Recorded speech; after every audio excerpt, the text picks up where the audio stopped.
듣기만 해도 내공이 쌓이는 방송 2시간 철학의 돌풀입니다. 이번 시간에도 남경태 선생님의 종횡무진 서양사 2권을 공부해 보도록 하겠습니다. 44쪽이고요. 24장 신에게서 인간으로 라는 제목입니다.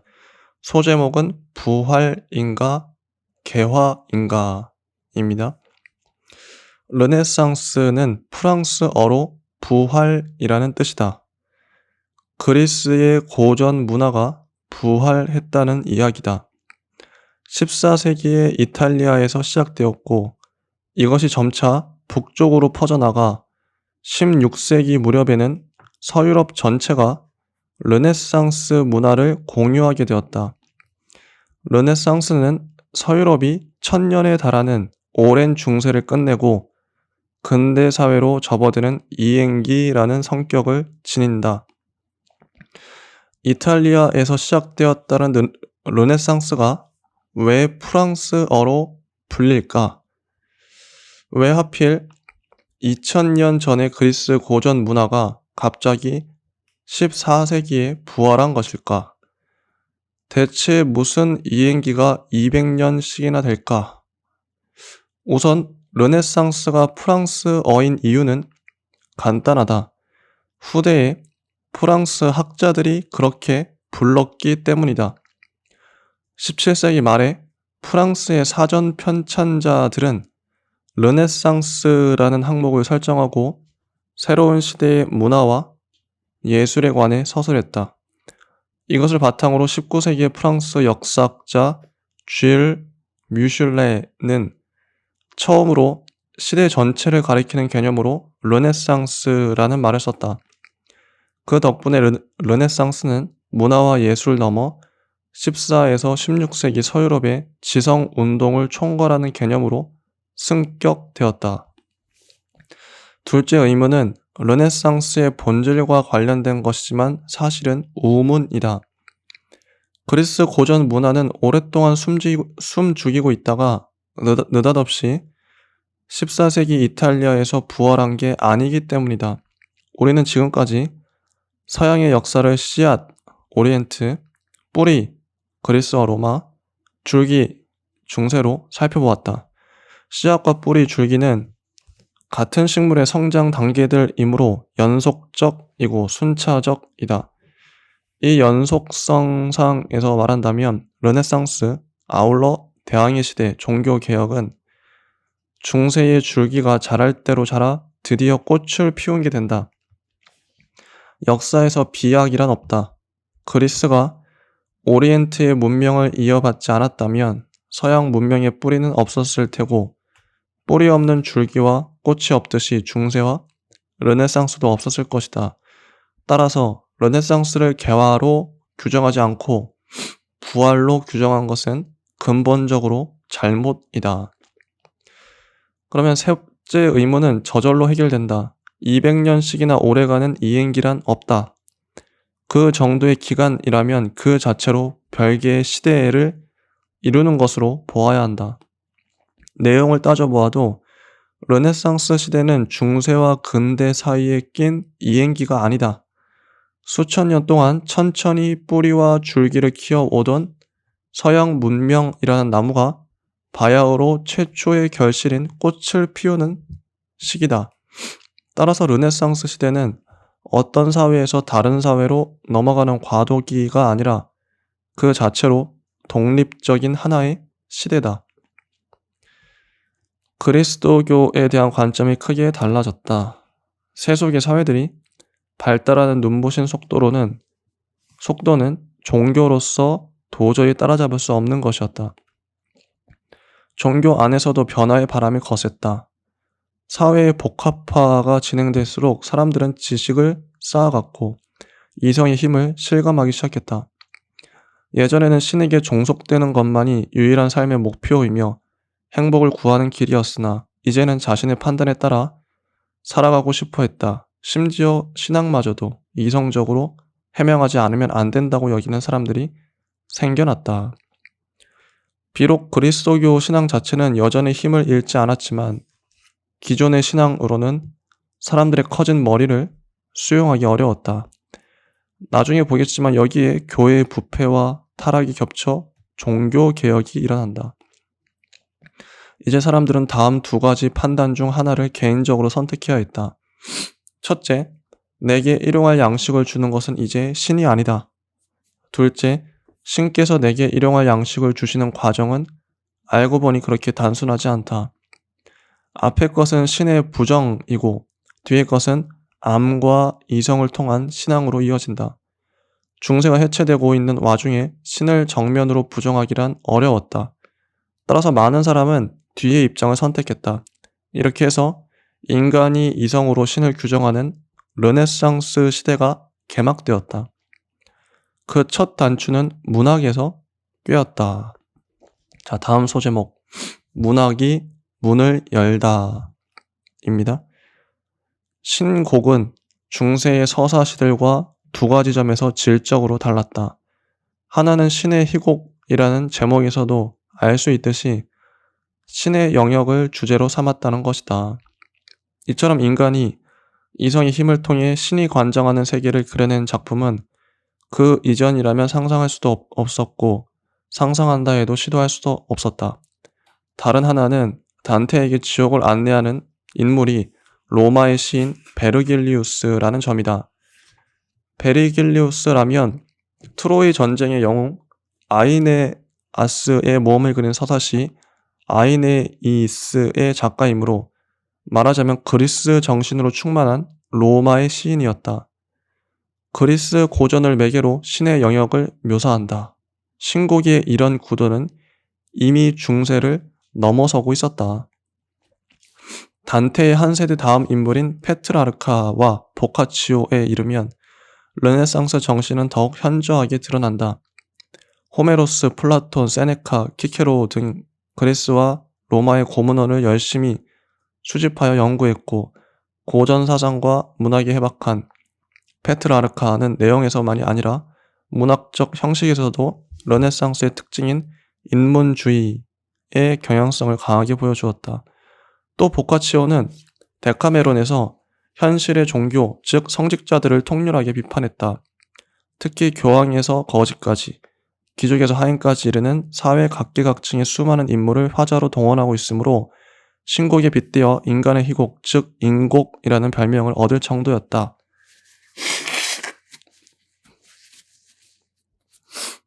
후대의 학자들은 페트라르카를 최초의 근대인이라고 말하며 보카치오의 데카메론을 근대 소설의 효시라고 한다. 독일에서는 세습 왕조가 끝나면서 영방국가 체제가 들어섰다. 독일이 분권화의 길을 공식적으로 택함으로써 북이탈리아에 대한 독일의 정치적 영향력은 그전보다 약해졌다. 교황청에서는 더 큰 변화가 있었다. 독일 황제보다 훨씬 단순 무식한 방법을 구사한 프랑스의 필리프 4세에 의해 로마 교황청이 아비뇽으로 옮겨간 것이다. 프랑스가 교황청을 관할하게 되면서 북이탈리아는 그전보다 한결 숨통이 트였다.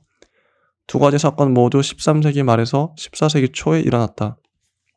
이것으로 북이탈리아에 잠복해 있던 르네상스의 물꼬가 트였다. 로마 시대의 유적과 유물도 많았다. 한마디로 서양 문명의 뿌리가 자라난 곳이었던 것이다. 이런 조건은 문학이 문을 연 르네상스의 정신을 이어받아 미술이 르네상스의 대표주자로 떠오르는데 결정적으로 기여했다. 다음 소제목은 사실성의 눈뜨다입니다. 중세의 중반기까지 동방의 로마 제국, 즉 비잔티움 제국이 모든 분야에서 서유럽을 앞섰다는 것은 앞에서도 본 바 있다. 여기에는 하드웨어만이 아니라 소프트웨어도 포함된다.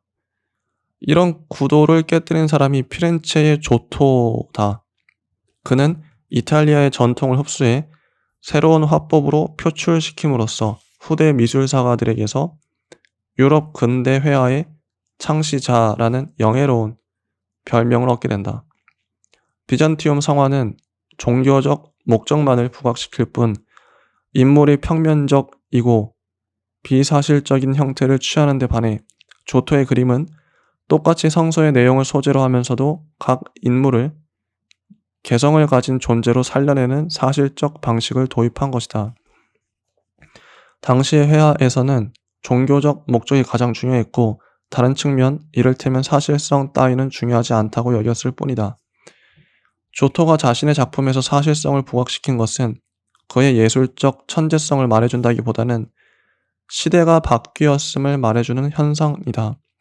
달리 말하면 조토 이전의 시대와 조토의 시대, 중세와 르네상스 시대는 좋은 작품의 기준이 다른 것이다. 조토가 개척한 사실성의 새로운 관점은 피렌체 태생인 건축가 브루넬레스키에게로 이어져 르네상스 미술의 최대 발명품이라 할 원근법을 낳게 된다. 건축가인 동시에 건축 이론가이기도 한 브루넬레스키는 그 사실성을 수학적으로 엄밀하게 계산하고자 했다. 그가 연구 대상으로 택한 것은 옛 로마의 유적이었다. 그 고대의 건축물들을 보면서 그는 보는 시점과 각도에 따라 거리감이 어떻게 얼마나 달라지는가를 계산했으며 그 결과 비례에 대한 새로운 관점과 감각을 얻을 수 있었다. 즉 보는 사람의 눈과 물체의 거리가 어느 정도 떨어져 있을 경우 어느 정도로 작게 보이는가를 알 수 있었던 것이다. 이것은 바로 원근법의 근본 원리였다. 원근법은 오히려 3차원의 입체를 2차원의 평면으로 묘사하는 것, 즉 회화에 반드시 필요했다. 회화가 새로운 사실성을 담아내려면 원근법을 수용해야 했다. 대상을 눈에 보이는 대로 있는 그대로 담아내려는 예술적 의도는 원래 지극히 자연스러우며 본능에 가까운 것이다. 인류 역사에서 내내 관철되어 오던 사실성을 향한 지향은 중세 기간의 종교가 만들어낸 무형의 압력에 짓눌려 잠시 맥이 끊겼다. 그것을 부활시킨 것이 르네상스 미술이라는 점에서 본다면 르네상스는 단지 고전 문화만을 부활시킨 게 아니라 억압되어 있던 인간의 본능을 해방시킨 것이라고도 할 수 있다. 자, 다음 소제목은 작은 로마가 만든 르네상스입니다. 조토가 새롭게 불을 지핀 사실성의 불꽃은 15에서 16세기 마사초, 보티첼리 등의 피렌체 화가들에게 계승되었다. 이 과정에서 회화의 소재는 성서에 머물지 않고 더욱 폭을 넓혀 그리스 신화에까지 확대되었다. 바야흐로 본격적 고전 문화의 부활이 시작된 것이다. 그 불꽃을 이어받아 커다란 횃불로 만든 예술가는 전성기 르네상스의 3대 거장으로 불리는 레오나르도 다빈치, 미켈란젤로, 라파엘로였다. 이들은 그리스도교에 의해 죄악시되던 인간의 신체에서 아름다움을 찾아냈고 성서와 신화의 내용을 빌려 인간의 모습을 표현했다. 13세기의 교황파가 대상인들의 지원을 받아 피렌체의 권력을 잡은 것은 단테에게는 추방의 고통을 가져다 주었지만 피렌체를 위해서는 다행이었다. 시의 권력을 장악하고 온갖 부패를 저지르고 있던 봉건 귀족들이 물러나게 된 것이다. 새로 정권을 잡은 상인들은 자신들의 상업 활동을 위해 가장 유리한 정치체제를 구축했다. 그것은 바로 공화정이었다. 옛 로마 제국 시대 이전 원로원이 다스리던 초기 로마의 영광이 피렌체에서 축소판으로 부활했다. 옛 로마에서도 공화정이 무르익은 뒤에는 결국 제정으로 향했듯이 공화정으로 봉건제의 폐단을 제거한 피렌체에서도 점차 강력한 권력체가 필요해졌다. 시대의 추세는 강력한 왕권을 요구하고 있었다. 작은 규모의 도시조차 공화정으로는 유지할 수 없게 된 것이다. 이런 추세에 따라 1458년 대금융가인 코시모 데 메디치는 쿠데타로 시민들의 불만을 잠재우고 최고 권력자의 위치에 오르는데 이것이 메디치 가문의 시작이다. 메디치는 튼튼한 재력을 바탕으로 르네상스 예술가들을 적극 지원했다. 특히 코시모의 손자인 로렌초는 그 자신이 시인으로 활동할 정도로 예술에 대해 각별한 관심을 가졌으며 피렌체 르네상스의 발달에 중대한 기여를 했다. 피렌체가 문화의 중심지로 떠오르자 북이탈리아의 자치도시들은 잇따라 피렌체를 모방하기 시작했으며 르네상스의 물결은 순식간에 이 지역 전체로 퍼져나갔다. 군주가 예술가들을 식객처럼 거느리고 지원하자 자연히 예술가들은 군주의 가문과 궁시를 중요한 소재의 하나로 삼게 되었다. 이들을 궁정예술가라고 불렀다. 1839년 프랑스에서 사진이 발명되기 전까지 인물의 모습을 가장 정확하게 기록으로 남기는 방법은 그림뿐이었다. 따라서 화가들은 자신이 모시는 군주의 생일이라든가 군주가 아들을 낳았을 때 군주의 명령을 받아 기념사진을 찍듯이 인물화를 그렸다. 이리하여 초상화의 전통이 생겨나게 되었다. 오늘날 전해지는 르네상스 시대의 명화들 중 상당수는 원래 순수 예술 작품이 아니라 실용적이고 상업적인 작품이었던 셈이다. 당시의 예술가들은 내적 동기에 의해서 작품 활동을 하기보다 주로 다른 사람의 주문을 받아 작품을 제작했다. 교회를 새로 지으면 건축가를 비롯해 재단화와 벽화를 그릴 화가, 조각상을 만들어줄 조각가 등이 필요했다. 교회는 말하자면 오늘날 영화산업처럼 종합예술의 공간이었다. 교회의 의뢰를 받은 예술가는 그것을 생업활동이자 자기 솜씨를 발휘해 명성을 드높일 좋은 기회로 여겼다. 그 중에서 보수도 최고이고 최고의 영예도 누릴 수 있는 기회는 교황청이 의뢰하는 경우였다. 미켈란젤로의 시스티나 성당 천장화와 라파엘로의 아테네 학당은 바로 그렇게 해서 만들어진 명화다. 시대는 더 나중이지만 서양의 근대 음악이 발달하는 과정 역시 마찬가지다. 바흐, 모차르트, 베토벤 등 근대 음악의 창시자와 거장들은 모두 궁정 음악가로 일하면서 모시는 군주나 교회의 의뢰를 받아 음악들을 작곡했다.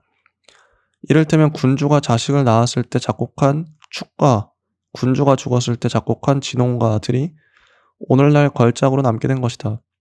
미술이나 음악에서 이른바 순수한 예술적 동기가 중요해지는 것은 작품을 판매하는 것으로도 예술가가 먹고 살 수 있게 되는 19세기부터의 일이다. 다만 이탈리아 르네상스가 한창일 무렵 미술에 비해 음악은 아직 발달하지 못했으므로 음악의 르네상스는 17세기 독일 지역에서 태동하게 된다. 다음 소제목은 알프스를 넘은 르네상스입니다. 폴랑드레에서 피렌체의 조토와 같은 선구자의 역할을 한 화가는 후베르트 바네이크와 얀 바네이크 형제였다.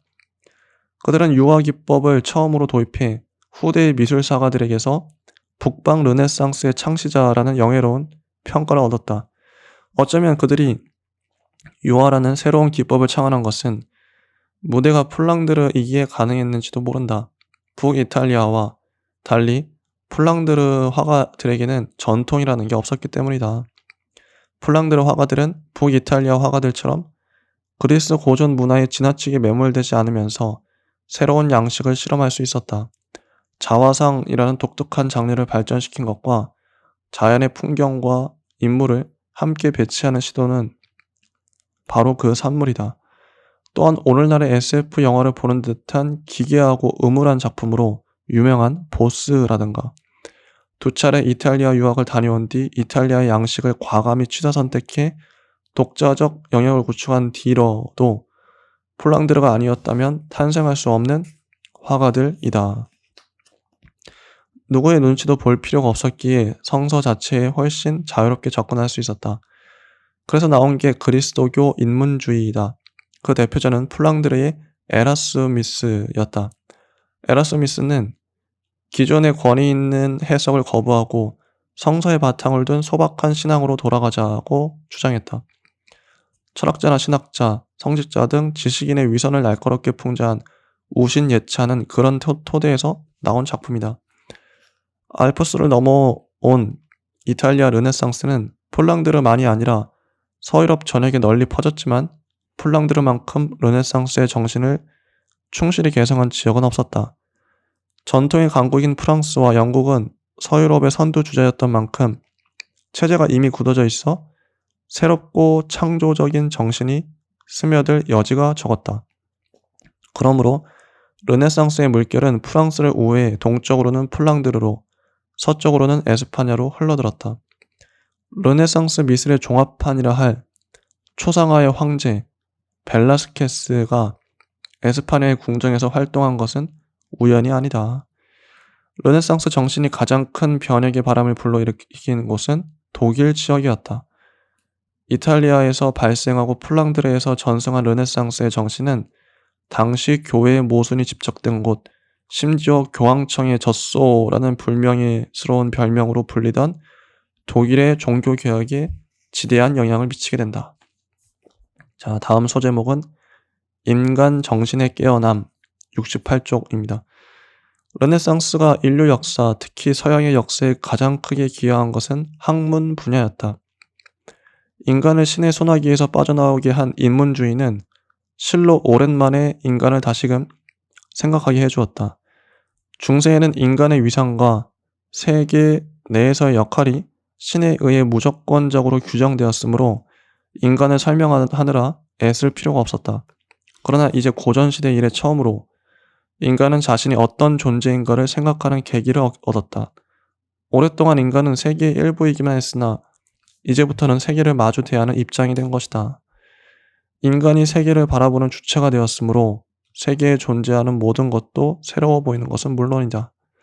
새로운 인간 중심의 세계관을 처음으로 부르짖은 것은 중세의 신학 이외의 잡학, 즉 교양 과목으로 묶여있던 천문학이었다. 태양이 지구 주위를 도는 게 아니라 지구가 태양의 주위를 돈다? 사실 지동설은 코페르니쿠스가 발명했다기보다는 발견한 것이다. 고대 그리스 시대에도 아리스타르코스가 지동설을 주창한 적이 있었으나 당시에는 플라톤과 아리스토텔레스 등 쟁쟁한 학자들이 천동설을 주장했기 때문에 금세 묻혀버렸다. 젊은 시절 북이탈리아에 유학을 다녀왔던 코페르니쿠스는 아리스타르코스의 학설을 설명하는 그리스 시대의 문헌에 주목했다. 지동설이 어떤 의미를 가지고 있는지를 깨달은 교회는 공식적으로 지동설을 부인했고 그것을 주장하는 학자들을 이단으로 모이기 시작했다. 브루노가 화형을 당하고 갈릴레이가 그래도 지구는 돈다라고 속삭인 것은 그 절정이었다. 지동설은 17세기에 완전히 옳은 학설로 인정되지만 교회에서 공식적으로 승인하는 것은 19세기의 일이다. 코페르니쿠스의 지동설이 금세 유럽 전역으로 퍼져나갈 수 있었던 이유 중 하나는 인쇄술이 발전한 데 있었다. 15세기 중반 독일의 구텐베르크가 금속 활자와 인쇄기를 발명함으로써 서적의 대량 인쇄와 유통이 가능해진 것이다. 이것은 그러지 않아도 급속도로 확산되어가는 르네상스 문화와 사상에 날개를 달아준 셈이 되었다. 중국에서 발명되어 아라비아 상인들을 통해 서유럽에 전해진 4대 발명품은 모두 르네상스 시기 서유럽의 발전에 지대한 역할을 했다. 서양에서 인쇄술은 발명되자마자 지식의 보급에 결정적 역할을 했다. 성서가 대량으로 인쇄되고 폭넓게 보급된 것은 당시 일렁이고 있던 종교개혁의 물결을 거센 파도로 바꾸었다. 자, 여기까지가 24장 신에게서 인간으로 라는 제목의 내용이었습니다. 다음에는 25장을 하겠습니다. 네, 감사합니다.